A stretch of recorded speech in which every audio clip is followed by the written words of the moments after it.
let me tell you the problem that you face when you go to a place like Reddit or any AI tool or whatever.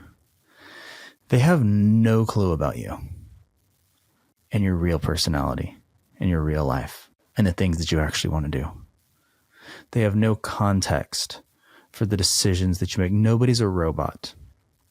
You just can't be. As much as you want to gamify the system, you can gamify it to the point that you have no life, maybe. And if that's the way you want to live, sure, great, but you would be in the absolute vast minority. But otherwise, nobody's a robot.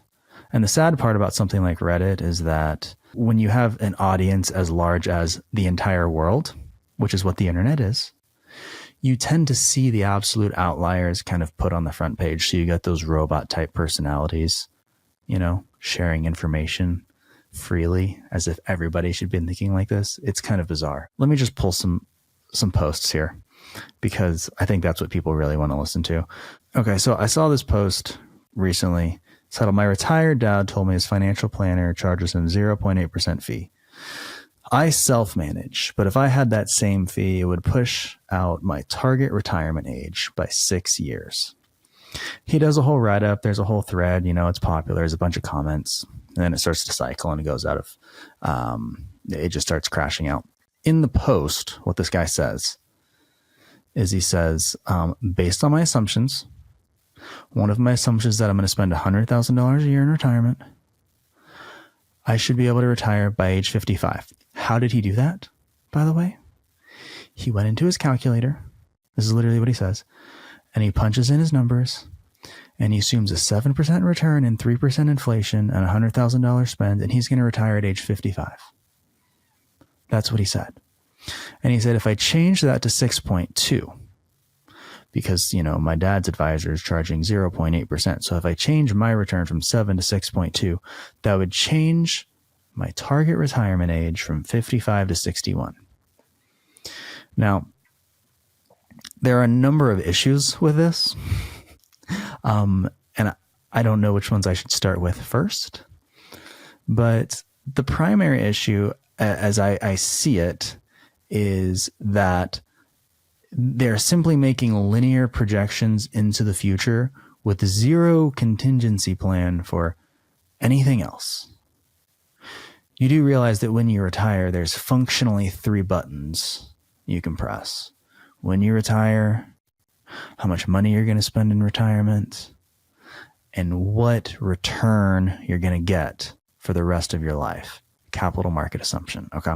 We can break apart all 3 of these as you want, but I can tell you with absolute certainty, the one we know the least about is forward-looking return assumptions. The smartest people in the world spend their entire life trying to guess what the market's going to do, and whoever's the least wrong is heralded as the best market predictor. Changing something from 7 to 6.2 is just as arbitrary as changing it from, 2 to 3 or 6 to 4. There's no basis for that. So therefore you're starting with completely faulty assumptions. I'm not saying you're not going to get 7%. I'm not saying that isn't even probable, by the way. I understand how you get to that number. I'm not an idiot. But when you build that as a fixed variable in your assumption set, and now all of a sudden I can go from 55 to 61 because my return went from 7% to 6.2 because my advisor was charging me 0.8, which I would say that if they're taking you from a true 7% after tax return and they brought you down to a true after tax 6.2% return, they weren't adding enough value for their fee. Therefore, they shouldn't be your advisor. But that's a different discussion. If that's actually true, I think that you're solving the issue in the wrong order. And that is what so much of the banter on something like a personal finance Reddit subpage is about.